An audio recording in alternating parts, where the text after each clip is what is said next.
drives you to excel in your areas of expertise? You know, you have a background in biology, you're a restaurant critic, you have a bourbon passion. Well, I think this really started when I was the restaurant critic and beverage writer at the Courier-Journal, at the newspaper here in Louisville, a job that I did for almost 15 years. Wow. And when I was doing it in the late 90s was really when bourbon was beginning to make its comeback. Right.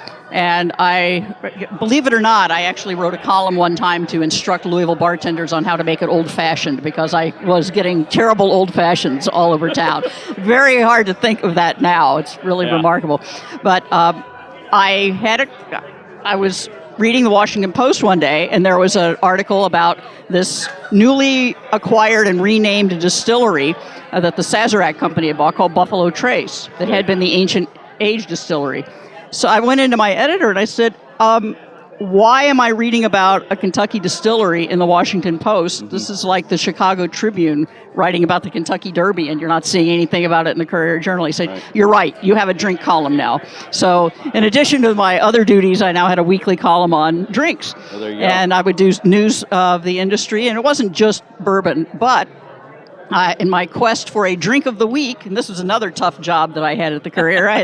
Not only did I have to eat around town, I had to drink around town. And I went to this bar in the east side of Louisville, in St. Matthews neighborhood, called Jack's Lounge.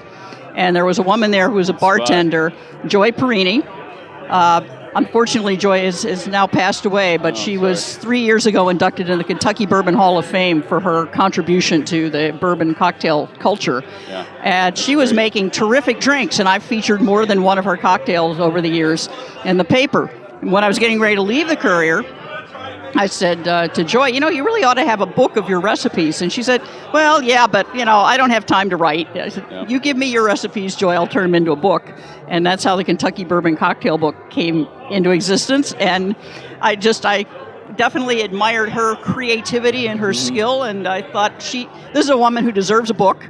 And in fact, we even did a sequel that poetically titled More Kentucky Bourbon Cocktails. So, she was definitely somebody who was being creative and doing her job at a very high level, and I thought that was, I also want to write interesting articles, do good books, mix good drinks. So. That's great.